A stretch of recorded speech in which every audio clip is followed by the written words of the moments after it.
Hallelujah. प्रभु का धन्यवाद हो, परमेश्वर की स्तुति हो। प्रभु का धन्यवाद करेंगे। आइए, धन्यवाद पिताजी। हालेलुया। आपका धन्यवाद धन्यवाद धन्यवाद धन्यवाद धन्यवाद। महान और जीवित परमेश्वर, आपका धन्यवाद करते हैं। हालेलुया। ओ राजाओं के राजा, प्रभुओं के प्रभु, सर्वशक्तिमान परमेश्वर, आपका धन्यवाद। Hallelujah hallelujah hallelujah. पिताजी, आपका धन्यवाद करते हैं इस सौभाग्य के लिए। एक बार फिर आपने हमें अपने चरणों में बिठाया पिता। हालेलुया। ओ प्यारे परमेश्वर, हालेलुया। आपकी दया के लिए धन्यवाद, आपकी करुणा के लिए धन्यवाद प्रभु। हालेलुया। धन्यवाद धन्यवाद प्रभु। हालेलुया। आपने हमारे कामों के अनुसार हमें बदला नहीं दिया। आपकी महाकरुणा का फल है पिताजी। हालेलुया। क्योंकि हम नाश नहीं हुए, आपकी दया से जीवित हैं प्यारे पिता, जिंदों की ज़मीन पे पाए जाते हैं प्रभु जी। हालेलुया। धन्यवाद पिताजी। हालेलुया। प्रभु, आपके चरणों में आते हैं, जीवन को आपके हाथ में सौंपते हैं पिताजी। जीवन की जो भी कमी कमजोरियाँ अपने लहू से धो दीजिए, हिम्मत दीजिए, सामर्थ दीजिए प्रभु, जय पाने के लिए। प्रभु जी, एक एक भाई बहन के जीवन को अपने हाथ में ले लीजिए प्रभु जी। हालेलुया। हम सब जितने हैं प्रभु, आपके बच्चे हैं। भले ही प्यारे प्रभु जी हम कमज़ोर हैं, परंतु आपके बच्चे हैं पिताजी। हालेलुया। प्रभु यीशु मसीह, आपका धन्यवाद। आपने हम सब कमज़ोरों के लिए अपना लहू बहा दिया, हमारे पापों के लिए कीमत चुका दी पिताजी। आपका धन्यवाद प्रभु। सब कुछ आपके हाथ में सौंपते हैं। हालेलुया। धन्यवाद प्रभु जी। आप इस आराधना को संभालिए, अगुवाई कीजिए पवित्र आत्मा जी। आप वचन सिखाइए। हालेलुया। धन्यवाद प्रभु। आपसे निवेदन है प्रभु जी, आप लोगों के मनों में बात कीजिए अपने वचन के द्वारा। धन्यवाद सारी बातों के लिए। धन्यवाद के साथ प्रार्थना यीशु मसीह के नाम से मांगते हैं, आमीन। हालेलुया। प्रभु का धन्यवाद हो। आइए एक भजन गाएंगे, उसके बाद वचन में चलेंगे। ये भजन है, पीछे यीशु के चलूँगा, चाहे दुख में रास्ता हो, वादी और पहाड़ मैदान में अगर मुझे जाना हो, फिर भी खुशी से चलूँगा, जहाँ जाएं उसके कदम। जानता हूँ कि यही रास्ता जाएगा यरूशलेम। आइए इस भजन को गाएंगे। पीछे यीशु के चलूँगा, चाहे दुख में रास्ता हो, वादी और पहाड़ मैदान में अगर मुझे जाना हो, फिर भी खुशी से चलूँगा, जहाँ जाए उसके कदम। फिर भी खुशी से चलूँगा, जहाँ जाए उसके कदम। जानता हूँ कि यही रास्ता जाएगा यरूशलेम। जानता हूँ कि यही रास्ता जाएगा यरूशलेम। इसलिए मैं पूछता नहीं, रब कहाँ ले जाता है, झिझकूंगा ना यहाँ कभी। यीशु राह दिखाता है, हुक्म मानकर उसके पीछे चलूँगा हलीमी से। हुक्म मानकर उसके पीछे चलूँगा हलीमी से, क्योंकि उसकी कामिल मर्जी अच्छी है मेरे लिए। क्योंकि उसकी कामिल मर्जी अच्छी है मेरे लिए,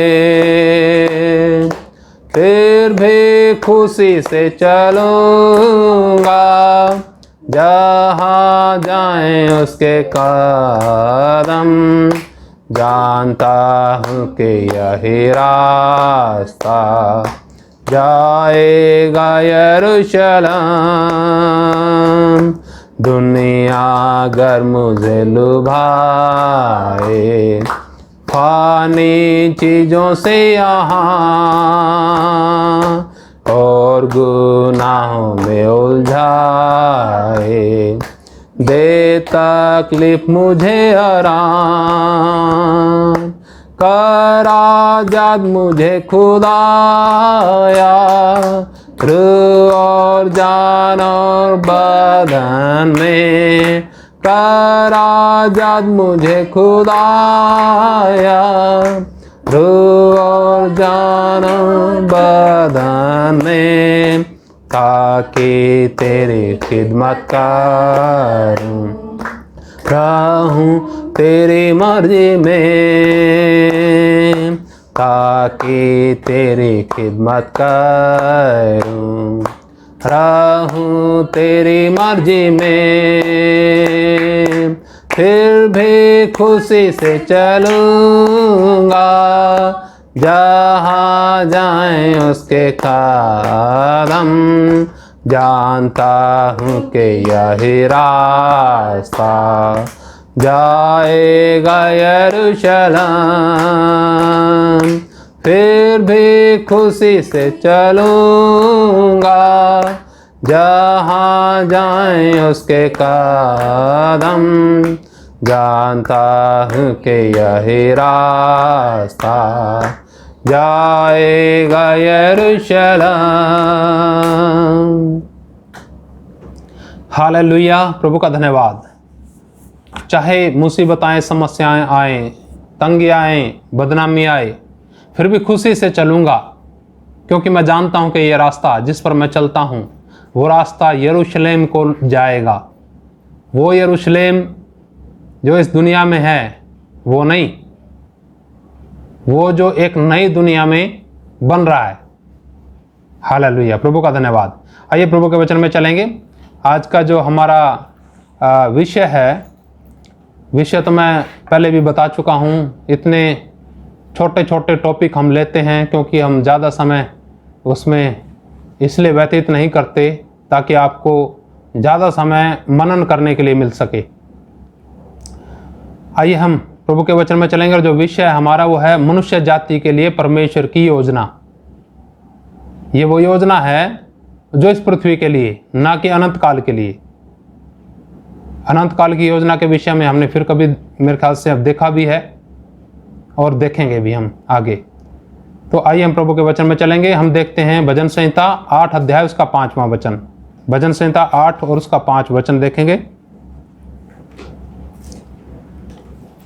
यह मैं पढ़ना चाहूंगा आप लोगों के लिए।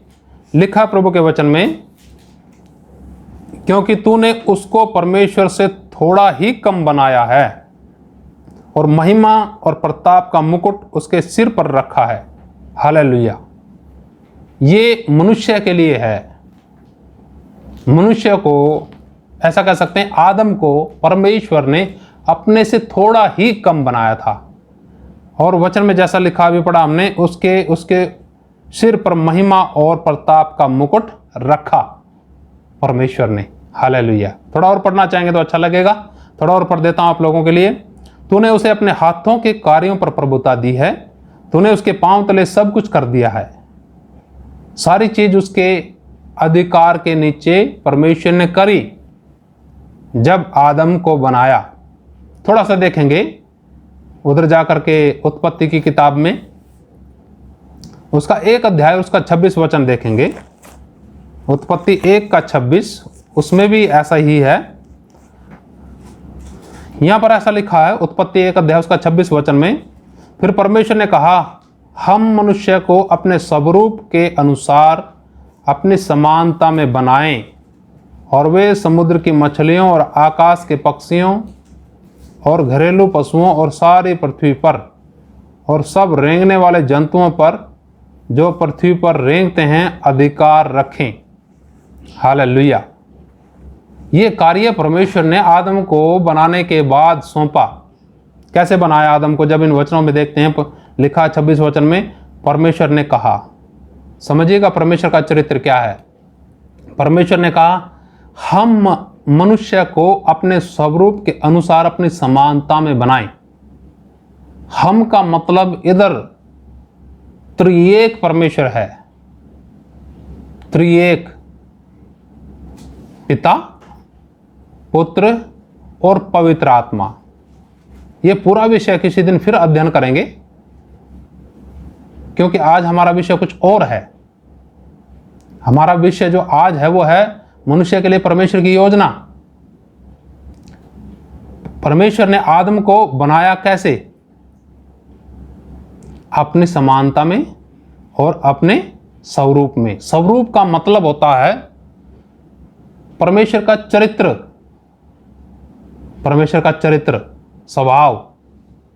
और समानता का मतलब बराबर, समान। जो अधिकार परमेश्वर के पास, वो सारे अधिकार किसके पास? थोड़े कम। जैसा अभी हमने पढ़ा, परमेश्वर ने मनुष्य को अपने से थोड़ा ही कम बनाया, पर अधिकार वैसे ही जैसे परमेश्वर के पास। दोनों का मतलब ऐसा है, परमेश्वर एक है। उसने ऐसा नहीं कहा कि मैं मनुष्य को बनाता हूं, मैं में बड़ा गड़बड़ है। आज मैं का ज्यादा राज चलता है ना, हम का कम।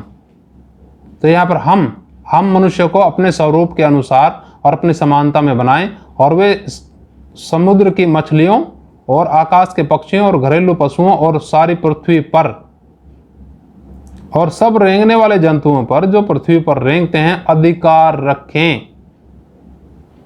परमेश्वर ने मनुष्य को अधिकार दिया और कार्य दिया। ये सारी चीज यहां पर हम देखने को हम मिलेगी। हमें थोड़ा और चलेंगे हम आगे और देखते हैं हम पहला पतरस और उसका 3:7। इसमें इन वचनों के द्वारा हमें यह मालूम पड़ता है कि मनुष्य को किस प्रकार परमेश्वर ने बनाया, कितना ऊंचा ओहदा, अधिकार मनुष्य को दिया परमेश्वर ने। और वो अधिकार किसका था? आपका और मेरा भी था। वो थोड़ा देख के आगे चलते हैं। पहला पतरस 3:7 में हम पढ़ेंगे। पहला पतरस और उसका 3 अध्याय उसका 7 वचन में पढ़ूंगा मैं आप लोगों के लिए। लिखा है ऐसा, वैसे ही हे पतियों, वैसे ही हे पतियों, तुम भी बुद्धिमानी से पत्नियों के साथ जीवन निर्वाह करो और स्त्री को निर्बल पात्र जानकर उसका आदर करो, यह समझकर कि हम दोनों जीवन के वरदान के वारिस हैं। हालेलुया। जो जीवन का वरदान आदम और हवा के पास था, बाद में वो सारी चीजें क्या हो गया? धोखे के द्वारा समानता और स्वरूप छीन लिया गया। जब एक धोखा देने वाला जो शैतान है अदन के वाटिका में आया, हालांकि वो सब परमेश्वर की योजना के तहत था, लेकिन इनके पास से कुल मिलाकर अधिकार चला गया आदम और हवा के पास से। ठीक है, अधिकार परमेश्वर ने दिया था, सारी पृथ्वी के ऊपर अधिकार दिया था, परंतु वो शैतान के धोखे के द्वारा चला गया। वो अधिकार किसके लिए भी था? आदम के संतानों के लिए भी था। जैसा यहां लिखा कि हम दोनों जीवन के वरदान के वारिस, यानी पति पत्नी दोनों जीवन के वरदान के वारिस हैं, इसलिए अपनी पत्नी के साथ इस प्रकार से व्यवहार करें जैसे एक कमजोर पात्र है। तो जो जीवन का वरदान है वो दिया था परमेश्वर ने। ठीक है, तो आगे चलते हैं हम। अब देखते हैं इब्रानियों की पत्री 2 अध्याय उसका 8 वचन और देखेंगे। इब्रानियों के पत्री उसका 2 अध्याय और उसका 8वां वचन, वहां से कुछ देखते हैं। यहां पर लिखा वचन में, तूने सब कुछ उसके पांव के नीचे कर दिया, इसलिए जबकि उसने सब कुछ उसके अधीन कर दिया तो उसने कुछ भी रख न छोड़ा जो उसके अधीन न हो। पर हम अब तक सब कुछ उसके अधीन नहीं देखते। अब आप देख रहे हैं, जो अधीन किया था परमेश्वर ने, किसके अधीन कर दिया था? आदम और हवा के अधीन कर दिया था पिता परमेश्वर ने। वो जो था अधिकार, परीक्षा में जब वो फेल हो गए आदम और हवा, धोखे के द्वारा शैतान ने उन्हें क्या किया? गुमराह किया, क्योंकि शैतान तो धोखेबाज है। शुरू से ही धोखा देता रहा है, तो वो अधिकार भी चला गया और परमेश्वर की समानता और स्वरूप भी मनुष्य में से, आदम में से चला गया, उसमें से चला गया, उस सब में से चला गया। इसलिए यहाँ वचन में जब हम पढ़ते हैं, देखते हैं, अब तक हमने यही देखा कि परमेश्वर ने सब कुछ उसी का अधीन कर दिया था, परंतु अब क्या है? क्या आप अधीन देखते हैं सब कुछ? जैसा यहाँ वचन में लिखा है कि पर हम अब तक सब कुछ उसके अधीन नहीं देखते। 9वें वचन में लिखा, पर हम यीशु को, जो स्वर्गदूतों से कुछ ही कम किया गया था, मृत्यु का दुख उठाने के कारण महिमा और आदर का मुकुट पहने हुए देखते हैं, ताकि परमेश्वर के अनुग्रह से वह हर एक मनुष्य के लिए मृत्यु का स्वाद चखे। हालेलुया, प्रभु का धन्यवाद। प्रियो, यहां पर हम देखते हैं अब यीशु मसीह की बात आ जाती है। यीशु मसीह इस दुनिया के अंदर क्यों आया? जो असली योजना है मनुष्य के जीवन के लिए, उस योजना को पूरा करने के लिए आया। जैसे पाप किया आदम ने, हव्वा ने, पाप के द्वारा मृत्यु आ गई, मृत्यु का भय सब में आ गया। यीशु मसीह, यहां लिखा वचन के अंदर कि यीशु मसीह दुख उठाने के कारण, मृत्यु का दुख उठाने के कारण महिमा और आदर का मुकुट पहने हुए देखते हैं हम उसको, ताकि परमेश्वर के अनुग्रह से वह हर एक मनुष्य के लिए मृत्यु का स्वाद चखे। उसने हर एक मनुष्य के लिए मृत्यु का स्वाद चखा है। जो पाप के कारण मृत्यु आई थी, उस मृत्यु के ऊपर यीशु मसीह जयवंत हुए और त्रिएक परमेश्वर, पिता, पुत्र, पवित्र आत्मा, जिस प्रकार से आदम के अंदर अपना समानता और स्वरूप डाला था, अब यीशु मसीह के परीक्षा में सफल होने के बाद, मृत्यु के ऊपर जय पाने के बाद, फिर से वही कार्य कर रहे हैं। पिता, पुत्र, पवित्र आत्मा क्या कार्य कर रहे हैं? हर एक मनुष्य के अंदर परमेश्वर का समानता और स्वरूप। जब तक मनुष्य के अंदर परमेश्वर का समानता स्वरूप ना आ जाए, मनुष्य परमेश्वर के समानता स्वरूप में बढ़ ना जाए, उसके कद तक बढ़ ना जाए, तब तक वो उसके साथ रहने के योग्य नहीं होता। थोड़ा और पढ़ेंगे इस वचन के अंदर, हम देखिएगा, सुनिएगा थोड़ा।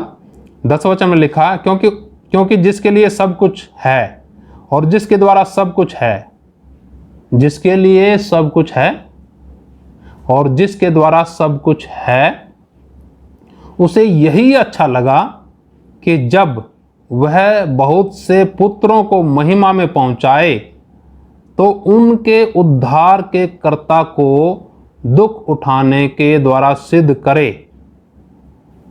जैसा अभी हमने देखा कि सब कुछ हम मनुष्य के पांव के नीचे नहीं देखते, अधीन नहीं देखते। उल्टा मनुष्य के ऊपर बहुत सारे अधिकार और प्रधानताओं ने क्या कर रखा? कब्जा कर रखा है। वो होगा कैसे कार्य? वो टूटेगा कैसे?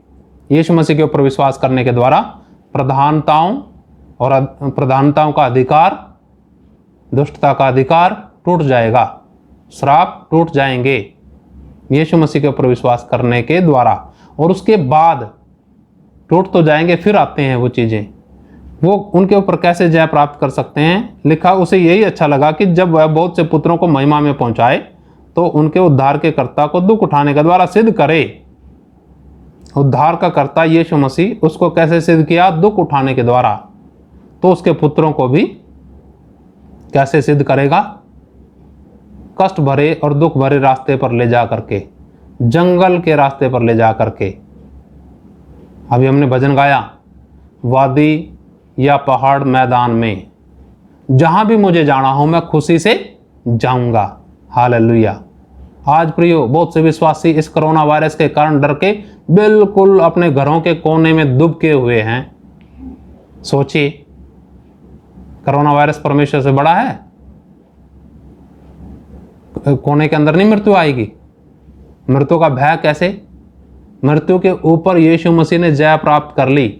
वो मृत्यु जो पाप करने के द्वारा, आदम के पाप करने के द्वारा मृत्यु आई जगत के अंदर, उस मृत्यु को यीशु मसीह ने हरा दिया। और यीशु मसीह क्या करेगा? आपको और मुझे भी क्या करेगा? हिम्मत और सामर्थ देगा और भय दूर करेगा। करता वो भय मृत्यु का दूर। जब हम विश्वास में चलते हैं तो मृत्यु का भय दूर होता है। हालेलुया। आगे पढ़ते हैं। क्योंकि पवित्र करने वाला और जो पवित्र किए जाते हैं सब एक ही मूल से हैं, इस कारण वह उन्हें भाई कहने से नहीं लजाता। प्रभु का धन्यवाद। परमेश्वर की स्तुति करते हैं। बहुत ही अद्भुत और अच्छा वचन है यहाँ पर लिखा कि पवित्र करने वाला और जो पवित्र किए जाते हैं। यीशु मसीह पवित्र करने वाला है और हम जो पवित्र होने के लिए हैं, लिखा वचन के अंदर, वे सब एक ही मूल से हैं। मूल यानी पिता परमेश्वर से। इस कारण वह उन्हें भाई कहने से नहीं लजाता। हालेलुया। परमेश्वर की स्तुति हो। एक और वचन पढ़ के समाप्ति की तरफ जाएंगे। 18 वचन में यहाँ पर और पढ़ते हैं हम। क्योंकि जब उसने परीक्षा की दशा में दुख उठाया तो वह उनकी भी सहायता कर सकता है जिनकी परीक्षा होती है। प्रभु का धन्यवाद। प्रियो, आज का जो वचन हमने पढ़ा है वो हमने देखा है, जब परमेश्वर ने आदम को बनाया, हवा को बनाया, तो उनको क्या करा? अधिकार दिया पृथ्वी पर। परंतु आज हम देखते हैं मनुष्य का अधिकार कुछ कार्य नहीं करता। बहुत सारी चीज़ों ने, छोटे सी बीमारी ने पूरा कब्जा कर लिया। पता नहीं किस किस चीज़ों के कब्जे हैं मनुष्य जाति के ऊपर। बुद्धि पर, दिमाग पर, शरीर पर पूरा जकड़ा हुआ है मनुष्य। वो कब्जा टूटेगा कैसे? यीशु मसीह के द्वारा। जो समानता और स्वरूप चला गया था वो किसके द्वारा अंदर आएगा? फिर से यीशु मसीह के ऊपर विश्वास करने से। और जो वरदान जीवन का है वो कैसे काम करेगा? वो यीशु पर विश्वास करने से होगा। परंतु विश्वास करने का मतलब यह है कि जब हम परीक्षा में निकलते हैं, परीक्षाओं में जरूर परमेश्वर निकालेगा और दुखों में से निकालेगा, ताकि हम क्या हों? सिद्ध हों और क्या हों? सफल हों परीक्षाओं के ऊपर दुख उठाने के द्वारा। प्रभु का धन्यवाद। परमेश्वर की स्तुति करते हैं। इन दिनों में आप मृत्यु के भय से या बीमारी के भय से ना घबराएं, क्योंकि यीशु मसीह ने मृत्यु के ऊपर जय प्राप्त कर ली। हालेलुया। हर एक के लिए जो विश्वास करता है, नहीं भी करता है, सब के लिए उसने मृत्यु का स्वाद चख लिया। बस फायदा उसका है जिसने उस पर विश्वास किया। हालेलुया। विश्वास का अर्थ हम जैसे पिछले दिनों देखते रहे हैं, यीशु ने बोला कि जो मुझसे हे प्रभु कहते हैं उनमें से हर एक स्वर्ग के राज्य में प्रवेश नहीं करेगा, परंतु वही जो मेरे स्वर्गीय पिता की इच्छा पर चलता है। विश्वास का मतलब यह है, जो यीशु पर विश्वास करता है, जो यीशु की वाणी सुनता है, जो उसकी वाणी सुनकर उसको मानता है। प्रभु का धन्यवाद। परमेश्वर की स्तुति करते हैं। परमेश्वर आप सबको ऐसी समझ दे, ऐसी बुद्धि दे कि आप इन वचनों को समझें, सीखें और किसी के अधीनता की बजाय आप परमेश्वर के अधीन रहते हुए बाकी सारी चीज़ों के ऊपर अधिकार रखें। प्रभु का धन्यवाद। प्रभु की स्तुति करते हैं। आइए प्रार्थना करेंगे। धन्यवाद पिताजी, आपका धन्यवाद करते हैं आज की शाम के लिए। एक बार फिर आपने सौभाग्य दिया अद्भुत वचनों के लिए पिताजी। प्रभु, हम नासमझ हैं, इन वचनों का आप और गहराई से सिखाएं पवित्र आत्मा, ताकि हम सबके जीवन व्यवहार आत्मा में उतरने पाएँ पिताजी। और प्रभु जी, हम आपके वचनों के अनुसार जीवन जी सकें, क्योंकि आपके वचन में लिखा है मनुष्य केवल रोटी ही से नहीं, परंतु हर एक उस वचन से जो परमेश्वर के मुख से निकलता है जीवित रहेगा। प्रभु, ये जो वचन हैं ये हम सबका जीवन है प्यारे परमेश्वर। धन्यवाद प्रभु, हम इनको जीने पाएँ। धन्यवाद पिताजी। कोई व्यक्ति कमज़ोर हैं, प्रभु हिम्मत और सामर्थ दीजिए। धन्यवाद। प्रार्थना यीशु मसीह के नाम से मांगते हैं, आमीन। प्रभु का धन्यवाद। प्रभु की स्तुति हो। परमेश्वर आप सबको आशीष दे। कल फिर मिलेंगे। जय मसीह की। मारनाथा।